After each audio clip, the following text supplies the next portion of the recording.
எல்லாரும் எப்படி இருக்கீங்க? நிறைய பேர் கேட்டிருந்தீங்க அன்னைக்கு வீடியோவே போடல அப்படின்னு சொல்லிட்டு.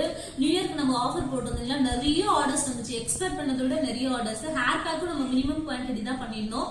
சோ அது மறுபடியும் நம்ம ரெடி பண்ண வேண்டியதா இருந்துச்சு. ஆர்டர்ஸ் நிறைய இருந்ததுனால அந்த 25+ ஹெர்ப்ஸ் ஆட் பண்றோம் இல்லைங்களா, எல்லாத்தையும் மறுபடியும் வாங்கி எல்லாத்தையும் காய வச்சு அரைக்கிறதுக்கு ரொம்ப டிலே ஆயிடுச்சு. நாங்க அந்த ஒர்க்ல பிஸி ஆயிட்டோம். இதுக்கு நடுவுல என்னோட பாப்பாக்கு 1.5 வயசு தான் ஆகுது. அவனுக்கு வந்து ரொம்ப உடம்பு முடியாம போயிடுச்சு. ரொம்ப சிவியரா போய் ஹாஸ்பிட்டல் அட்மிட் பண்ணிருந்தோம். 15th அன்னைக்கு தான் டிஸ்சார்ஜ் பண்ணாங்க. எனக்கு என்ன பண்றதுன்னே தெரியல. ஆர்டரை கிளியர் பண்ணுவானா இல்ல நான் குழந்தைய பாப்பனா. இங்க நானும் என் ஹஸ்பண்ட் மட்டும் தான் இருக்கோம். நிறைய பேர் இன்னும் வரலையாக்கான்னு கேட்டிருந்தீங்க. 15ஆம் தேதி தான் தம்பியை டிஸ்சார்ஜே பண்ணாங்க. நம்மளோட எல்லா ஆர்டரையும் எப்படியோ சமாளிச்சு நாங்க அமுச்சிட்டோம். நான் ஹாஸ்பிட்டல்ல இருப்பேன், என் ஹஸ்பண்ட் வந்து இங்க வந்து பேக்கிங் ஒர்க்ல இருப்பாங்க. நான் ஃபோன் பண்ணி ஏதாச்சும் வர சொல்வேன். சோ இது மாதிரி அப்படியே அனுப்பிச்சிட்டோம். இப்ப பொங்கல் ஹாலிடேன்றதுனால அங்கங்க சென்டர்ல இருக்கும், எல்லாருக்கும் ரிசீவ் ஆயிடும். கொஞ்சம் வெயிட் பண்ணுங்க. சோ நெக்ஸ்ட் டைம் இந்த மாதிரி ஆகாம பாத்துக்கிறோம். சரிங்களா?